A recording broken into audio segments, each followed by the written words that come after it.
So I was on holiday the other week, visiting family, and they gave me some hand-picked mushrooms.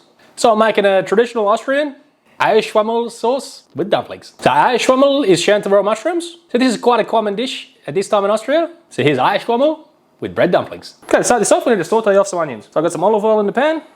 Got to add my diced up onions. I'm just going to cook these off till they're nice and translucent. So traditionally you would use a yellow onion for this, but I'm a bit of a fanboy on the old red onion. So you just want to cook these enough till they've softened up and they've taken on a little bit of colour just to bring out that natural sweetness. And once they're at this stage, we'll take it off the heat and we'll set them aside to cool down. Okay, to a big bowl, we're going to add our breadcrumbs. In Austria, you can buy these bread cubes, but if you can't find these, you just stale out a couple of slices or a couple of loaves of bread and just cut them up into small cubes, let them dry out. So your bread cubes, you're going to crack in a couple of eggs. Now, you could whisk these beforehand, but they're going to get mixed through just fine when we mix it through with our hands later on, or here in a little bit anyway. So we're just going to add milk, pour it all over like this. Then we're going to add in some parsley that I've just finely chopped. Then we're going to start the mix. Now, it looks like a lot at the moment, but as we mix this in and the bread starts to absorb the milk, it's going to get a lot less in volume. So we'll just start mixing it in, and then we'll come back once I got it all incorporated. At this point, you don't have to wait until your onions are completely cool, but a little bit cooler just so you don't burn your hands once you mix them in. So we'll add in the onions, then also going to add in some salt. Also the amount of milk that I use. Now I had 500 grams of breadcrumbs and I added 700 mils of milk. The amount of milk that you're going to add to your crumb is going to vary because I've come to notice that all breadcrumbs, they're not all uniformly dry. I would add, around half a litre, and then I'll just add it gradually until you have the right consistency. If you're feeling any dry clumps and it's like stabbing into your hand, obviously it's too dry. So just add a little bit more milk. The right consistency is when you pick one up and you form it together, it should hold together nicely and it shouldn't fall apart because it's too dry. On the other hand, if you form it and you pick it up, you squeeze it and there's, moisture coming out everywhere, you've added too much milk. If that's the case, just add some more breadcrumb, mix it through, and you should be good as gold. You're going to form them into balls. This is a tip here, wet hands. If you don't have wet hands, this is going to be nearly impossible to do. This mixture is super sticky. But damp hands make smooth balls. Sometimes when you come to Austria, you get big boys like this. I don't like them that big. I like to make them about the size of my palm, a bit like this, in between a tennis ball and a golf ball, I would say. For me, perfect size. So, just got to go through and roll them all out into the nice smooth balls with my damp hands. I've got a pot of water to the boil here. Now with bread dumplings such as these, you want to simmer them on a low heat, not at a rolling boil. Obviously I've got my water at a rolling boil at the moment, but as I drop all these in, it's going to drop the temperature of the water. So I'm okay with that. So I'm going to load them all in, and then we're going to let these simmer away for about 20 minutes. So after a couple of minutes, we'll come back and we'll just give them a little move around to make sure they're not sticking to the bottom, because I did put quite a few in here, but it should be all right.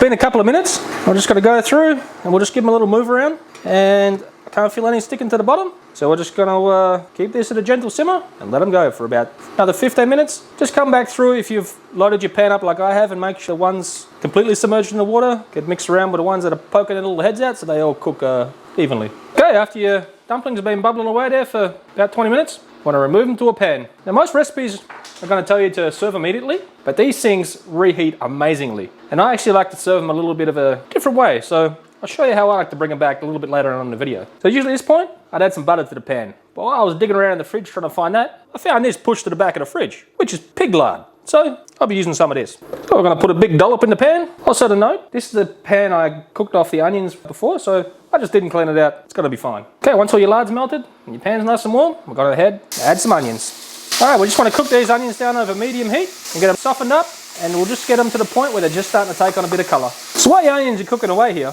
you can do this hot and fast. My advice would be though, as the fond builds up on the bottom of your pan, just have a little bit of water, and if your pan's hot enough, just splash a bit of water in it periodically, and it's going to achieve two things. One, it's going to stop it burning on the bottom of the pan, and two, it's going to create steam, which is going to help soften the onions a lot quicker than it would be if you just let them go. So yeah, just splash a bit of water in there, give them a little mix around, and it's actually going to get more colour on your onions in the end because you're picking it up and it's attaching itself to it.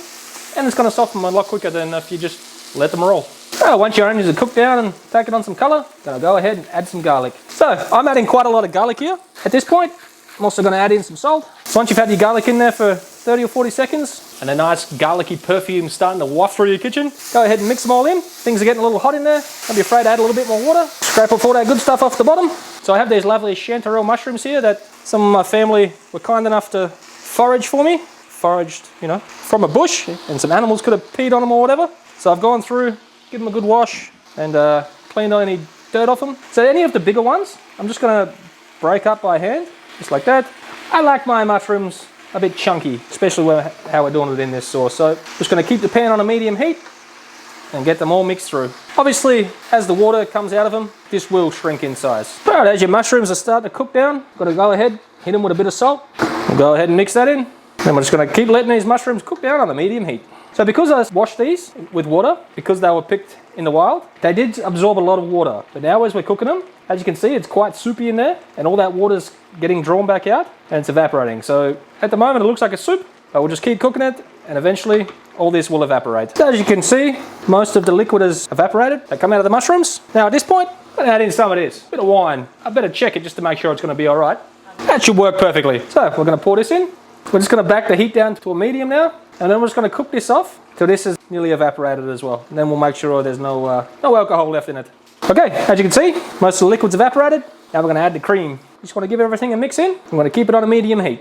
Keep on cooking it. So I've turned my sauce down to low, and now I'm going to thicken it up. So I'm just adding some cornstarch to a glass. I'm going to add some water and make a slurry. I'm going to mix this so it's all combined. Now the reason why you do this, because if you added corn flour straight to the sauce, it'll be super lumpy. So we make out a little slurry like this, so it gives it a nice consistency. So I'm going to add roughly half of this slurry. We'll give it a mix, and then we'll just have a little look at it and see if we need to add any more to thicken it up anymore. It's pretty potent stuff, that cornstarch slurry, so a little bit goes a long way. I'm going to go ahead and add the rest of the slurry, and we'll mix that in. I've got this mushroom sauce exactly where I want it. As it cools, it will tighten up a little bit more, so you want it a little bit looser when you finish it off. So at the moment I'm going to turn my hot plate off here. I'm going to hit it with just a little bit of salt, a few cracks of pepper. I'm going to give this a little bit of a mix in. Now we're going to give it a taste. When you got your seasoning where you want it, you just want to finish it off with some parsley, give that a mix through, and your sauce is ready. Here's my favourite way to bring back the bread dumplings. Now usually I would use butter, but because I've got pork lard, I'm using that. So I've just cut it in half. I'm just going to put them cut side down straight into a nice hot pan. And we're just going to give them a little toasty action on that side. All right, once you've got some nice toastiness on one side, go ahead and give them a flip. Just give them a quick toast on the other. Once you've given them a quick toast on the other side, I don't like to toast the top side too much, just a little bit like that. I'm going to take them out and we're ready to plate. Okay, to serve, got my dumplings on a plate. Then I'm just going to lay the sauce straight over the top. I also like to finish mine with a little bit of extra black pepper. Okay, this is a bit of a seasonal dish here in Austria because of the mushrooms. They grow wild here and you can just go out and pick them in the bush, which I haven't done that yet because, well, family does it for me. Here we go. You can tell why this is a bit of a staple here in Austria. Nice creamy sauce, and the bread dumpling is just a perfect vessel to sop up all that nice creaminess. If you never tried Chanterelle mushrooms, I highly recommend them. They're absolutely amazing.